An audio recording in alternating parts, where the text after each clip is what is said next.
ভালোবাসলে সমস্ত কিছুই সম্ভব, আর ভালো না বাসলে এই কোর্টে মুখোমুখি দেখা হয়। আমি তোমাকে আর তোমার বোনকে কিন্তু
কেউ তো পেছন থেকে খেলছে, একটা কুৎসিত ষড়যন্ত্র, একটা চক্রান্ত। কিন্তু কে সে? কে? হ্যালো প্রিয়ম, কিছু বলবে? হ্যাঁ বলছিলাম, আমি শুনলাম তুমি নাকি 50 লক্ষ টাকা উপার্জন করে দেবে। তাও আবার এই কটা দিন। তোমার দিদিও নাকি 50 লক্ষ টাকা দেবে, মানে দুজনে মিলে মোট 1 crore দেবে, তাই তো? তারপর সেই সিনেমার নায়িকাদের মতো ছুটে এসে বলবে, আমার সিঁথি সিঁদুর আমায় ভিক্ষা দিন, আমার সিঁথি সিঁদুর মুছে দেবেন না, আমি শাখা পলা নিয়ে মরতে চাই। প্রিয়ম, লাইফটা খুব হার্ড, বি প্র্যাকটিক্যাল। 1 কোটি টাকা এই কদিনে তো ছেড়ে দাও, সারা জীবন পরিশ্রম করলেও তুমি উপার্জন করতে পারবে না।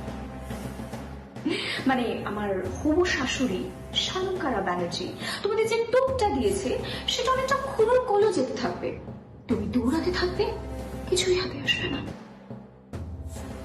নাই বাড়ি আর নাই সংকল্প।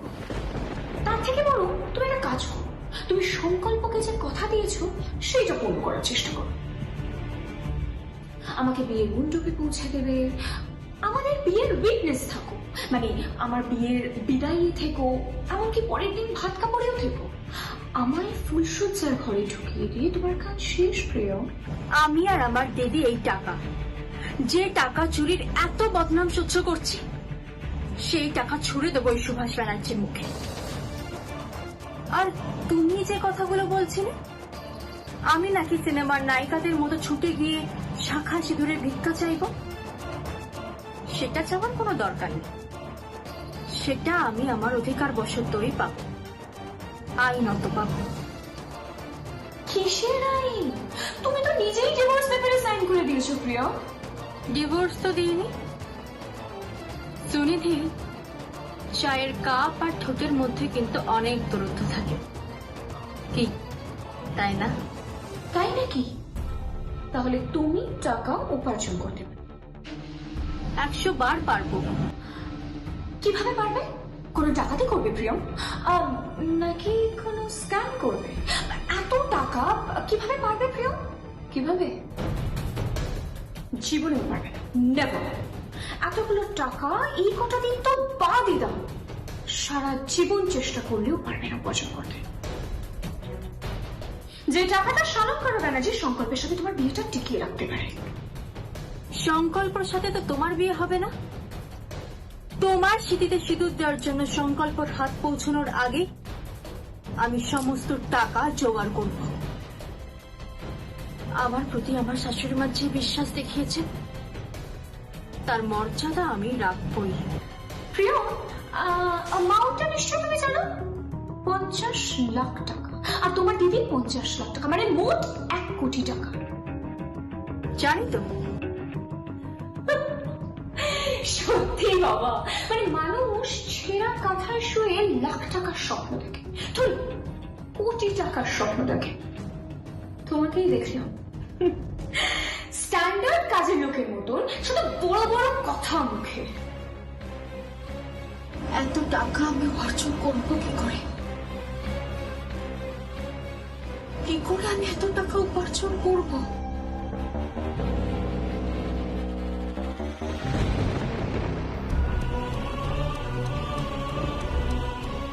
সিঁথিতে সিঁদুর দেওয়া পর্যন্ত আমি অপেক্ষা করব। ওই 1 কোটি টাকা যদি তোমরা সুভাষ ব্যানার্জির মুখে ছুঁড়ে দিতে পারো, ওই 1 কোটি টাকা যদি তোমরা ব্যানার্জি পরিবারে ফেরত দিতে পারো, তাহলে আমি তোমাকে কথা দিচ্ছি তোমার বোনের বিয়ে বেঁচে যাবে। শালঙ্কারা ব্যানার্জি তোমাকে কথা দিল। আমি হারবো না, আমি টাকা ফেরত দেব। আমি আজ থেকেই শাড়ির দোকানের কাজ শুরু করবো, যেভাবেই হোক। আমি হারবো না, আমাকে জিততে হবে, আমার বোনকে বাঁচাতে হবে। আমি টাকা ফেরত না দিলে আমার বোনের বিয়েটা ভেঙে যাবে। না, আমি দোকানে যাব, আজ থেকেই আমি শাড়ি তুলবো। দরকার পড়লে আমি ডোর টু ডোর যাব, যেভাবেই হোক টাকা জোগাড় করে ওনাদের ফেরত দিতেই হবে।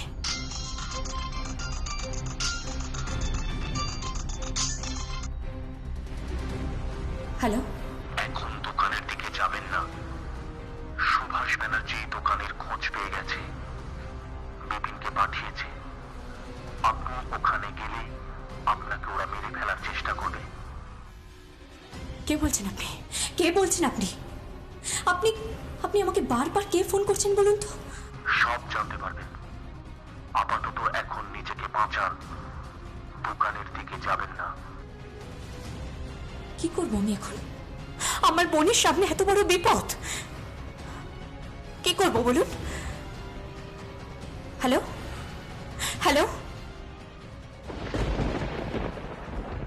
কি করবো আমি এখন? দোকানের থেকে যাব না, কি করবো?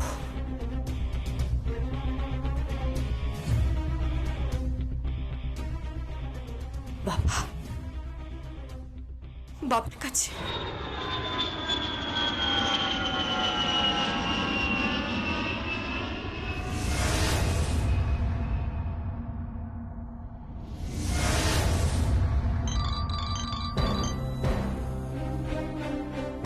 হ্যালো, কে বলছেন? বাবা, বাবা, আমি তোমার শ্বশুর মশাই বলছি বাবা। হ্যাঁ বলুন। বলছিলাম বাবা, সামনেই তো ষষ্ঠী, তোমাদের বিয়ের পরই প্রথম জামাই ষষ্ঠী। তুমি যদি ষষ্ঠীটা এসে বাড়িতে নিয়ে যাও, তোমার শাশুড়ি মাও খুব ইচ্ছে, তোমার শাশুড়ি মাও তাই চাইছিলেন। না, এ ব্যাপারে তোমার মায়ের সঙ্গে আমি কথা বলতাম, কিন্তু তোমার মায়ের ফোনটা আমি পাচ্ছি না। তুমি যদি একবার বাড়িতে এসে ষষ্ঠীটা নিয়ে যাও বাবা। মাফ করবেন, আপনার বাড়ি থেকে ষষ্ঠী নেওয়া আমার পক্ষে সম্ভব না। বাবা, এরকম এরকম এরকম ভাবে বলো না বাবা, এরকম করো না বাবা।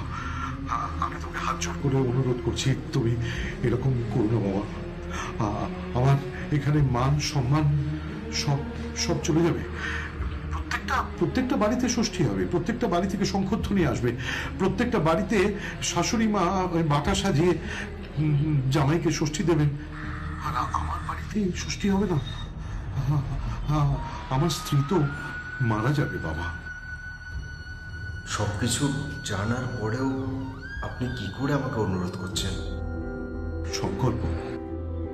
হ্যাঁ, আপনি সবকিছু জেনে শুনেও আমাকে এই অনুরোধটা করছেন। আপনি আপনার 2 মেয়েকে মানুষ করতে পারেননি, শুধুমাত্র অর্থের লোভে আপনি আপনার মেয়েকে আমাদের বাড়িতে বিয়ে দিয়েছেন। যদি টাকার দরকার ছিল আমাদের বলতেন, কিন্তু আপনি বড় লোকের ছেলেকে ফাঁসিয়েছেন। সংকল্প, তুমি তুমি কি বলছো বাবা? তুমি এরকম ভাবে কেন বলছো বাবা? তুমি একই কথা বলছো বাবা? আমি ঠিকই বলছি। আপনি জানেন, আমি বাড়ির অমতে গিয়ে, সবার অমতে গিয়ে আমি ওকে আঁকড়ে ধরে বাঁচতে চেয়েছিলাম, আমি ওর শিক্ষা দীক্ষা রূপ কিচ্ছু দেখিনি। শুধুমাত্র আমি এটা বুঝেছিলাম যে যে ও আমার স্ত্রী এবং আমি ওর গুণ দেখেছিলাম। কিন্তু তার বদলে সে কি করলো? সে ডিভোর্স পেপারে সাইন করে দিল, তাও আবার 50 লক্ষ টাকার বদলে। বৈবাহিক সম্পর্ক কি ডিল করার বস্তু? সে তো ডিল করছে। আচ্ছা আচ্ছা, আপনি বলুন এটা যদি আপনার মেয়ের সঙ্গে হতো আপনি কি করতেন? না না না না না না না না, তোমার কোথাও ভুল হচ্ছে বাবা, তোমার কোথাও ভুল হচ্ছে। আর আপনার বড় মেয়ে ছিলাম, সে এখান থেকে গয়না নিয়ে চলে গেছে এবং সেও 50 লক্ষ টাকা নিয়েছে। আচ্ছা আচ্ছা, আপনি বলুন না এইসবের কি দরকার ছিল? না না না না, ভুল হয়ে গেছে বাবা। তুমি এরকম করে বলো না বাবা, তুমি এরকম করে বলো না। না, আপনাদের পরিবারের সঙ্গে আমি আর কোনো সম্পর্ক রাখবো না। আর একটা কথা, আমি আপনাদের বাড়িতে বিয়ের কার্ড পাঠাবো। দরকার পড়লে আমি নিজে গিয়ে আপনাদের বাড়িতে বিয়ের কার্ড দিয়ে আসবো, নিমন্ত্রণ করবো আপনাদের। হ্যাঁ, আর আমি আপনাদের এটা জানানোর জন্য নিমন্ত্রণ করব যে আমি আবার বিয়ে করতে চলেছি। বাবা বাবা বাবা, তুমি এরকম বলো না বাবা, আমার মেয়ের সর্বনাশ করো না। দোহাই তোমার, তুমি আমার মেয়ের সর্বনাশ করো না। আত্মীয় স্বজন সবার কাছে আমার মাথা কাটা যাবে বাবা। বাবা বাবা, আমার মেয়ে ভালো বাবা, আমার দুই মেয়ে ভালো। ঝিলাম একটা অন্যায় করেছিল। ও একজনের হাত ধরে বিয়ের দিন চলে গেছিল, কিন্তু সে খুব ভালো মেয়ে বাবা। আর প্রিয়ম আমার ছোট মেয়ে, সেও খুব ভালো বাবা। আমার দুই মেয়েকে নিয়ে আমার অহংকার বাবা। বাবা বাবা, তুমি এরকম করো না বাবা, বাবা তুমি এরকম করো না। না না, আমি আপনাদের বাড়িতে ষষ্ঠী নিতে যাব না, কিছুতেই আমি আপনাদের বাড়িতে ষষ্ঠী নিতে যাব না। বাবা বাবা বাবা, তুমি এরকম বলো না বাবা, তুমি ষষ্ঠী নিতে এসো বাবা। আমি তোমাকে গলবস্ত্র হয়ে অনুরোধ করছি, আমি তোমাকে হাত জোর করে অনুরোধ করছি, তুমি আমাকে এরকম কষ্ট দিও না বাবা। কষ্ট আপনি একা পেয়েছেন, আমি পাইনি। আপনার মেয়েরা কেউ মানুষ হয়নি, লোভী। দুজনেই অর্থলোভী। আর আমি সত্যি বিয়ে করতে চলেছি, আর কদিনের মধ্যেই আমাদের ডিভোর্স হয়ে যাচ্ছে।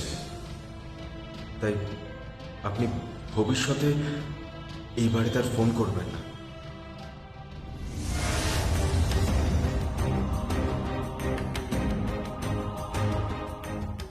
ছিলাম এই যে ভগ্নিপতি,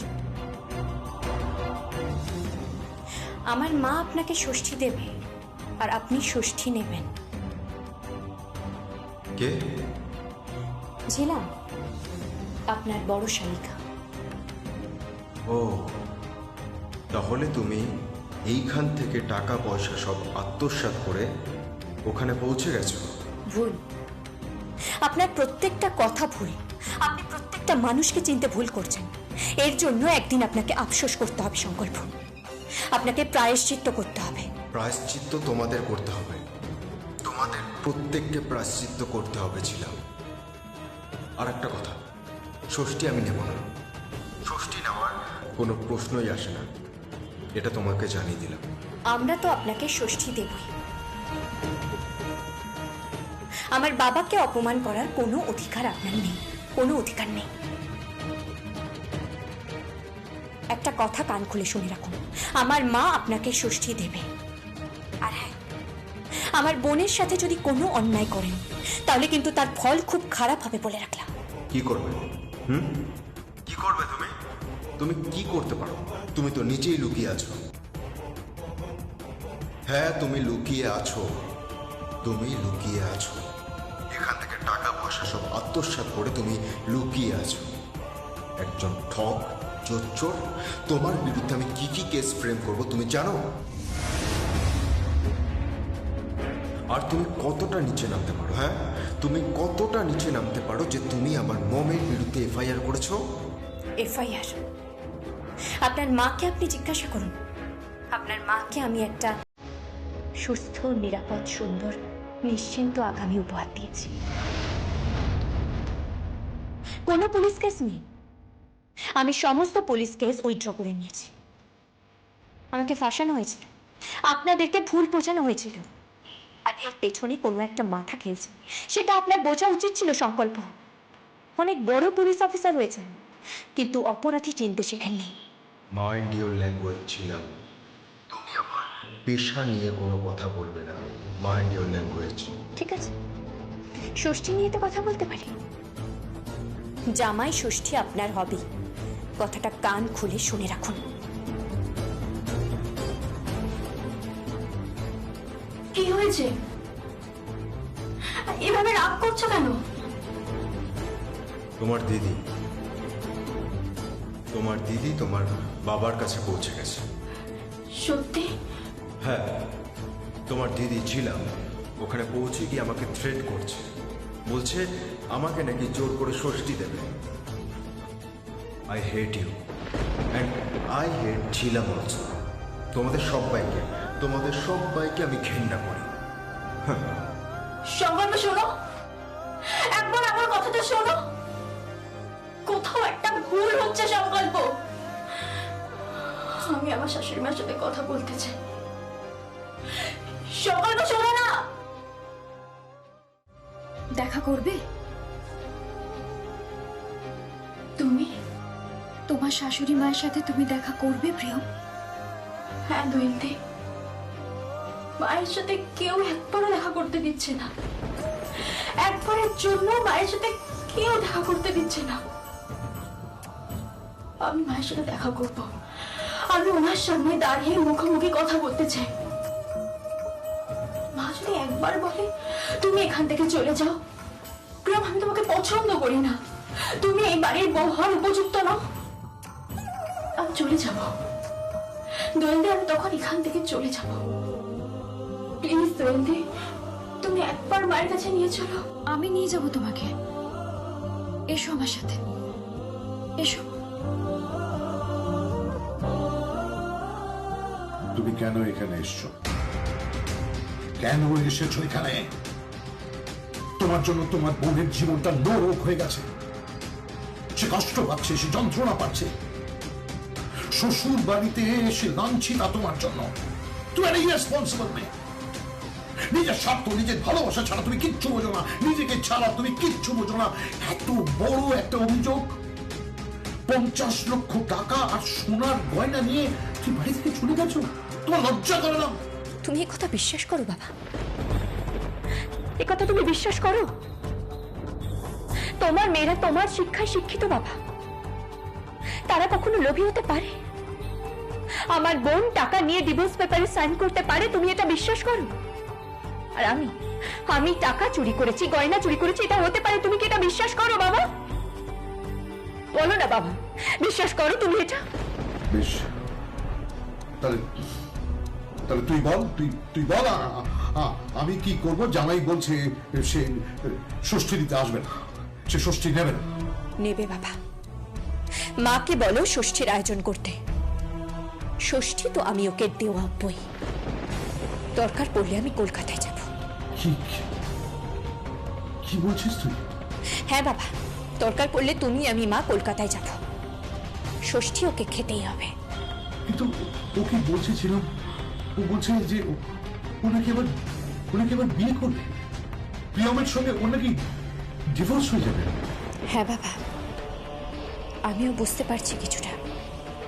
তোমাকে সব বলবো বাবা, সব বলবো।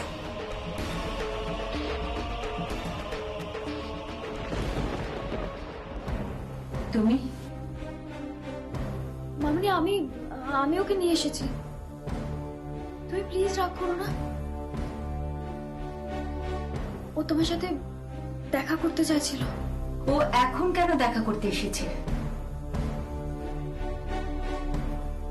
ডিভোর্স পেপারে সাইন করার আগে আসা উচিত ছিল। নিজের অ্যাকাউন্টে 50 লক্ষ টাকা নেবার আগে আসা উচিত ছিল। মা, আপনি বিশ্বাস করেন এগুলো আমি করতে পারি? কিন্তু এসব তো ঘটেছে প্রিয়ম, তাই না? কিন্তু মা, কোনো কিন্তু নয়। কোনো কিন্তু নয় প্রিয়ম।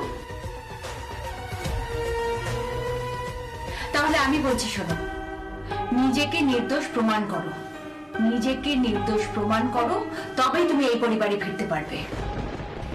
কিন্তু আমি নিজেকে নির্দোষ প্রমাণ করব কি করে? খুব সহজ দুটো প্রশ্নের উত্তর দাও। কি মা? ডিভোর্স পেপারে যে সইটা আছে, মহামান্য আদালতের কাছে তুমি ডিভোর্স প্রে করেছো, সেই সাইনটা কি তোমার? চুপ করে আছো কেন, বলো। সইটা কি তোমার করা? বলো না। হ্যাঁ আমার। ওই 50 লক্ষ টাকাটা যে অ্যাকাউন্টে ঢুকেছে, সেই অ্যাকাউন্টটা কি তোমার? হ্যাঁ। ওটা বোধহয় তোমার নতুন অ্যাকাউন্ট নয়, পুরনো অ্যাকাউন্ট, তাই না? হ্যাঁ, বাবা আমাকে আর আমার দিদিকে কলেজে পাশ করার পর খুলে দিয়েছিলেন। তাহলে তুমি টাকাটা নাও নিয়ে কথা বলছো কেন? আর এই কথাই বা কেন বলছো যে সাইনটা তুমি করনি? আমি সই করেছি, কিন্তু মা বিশ্বাস করুন আমি ঠিক বোঝাতে পারছি না। মা, এটা একটা চক্রান্ত, একটা বড় ষড়যন্ত্র চলছে।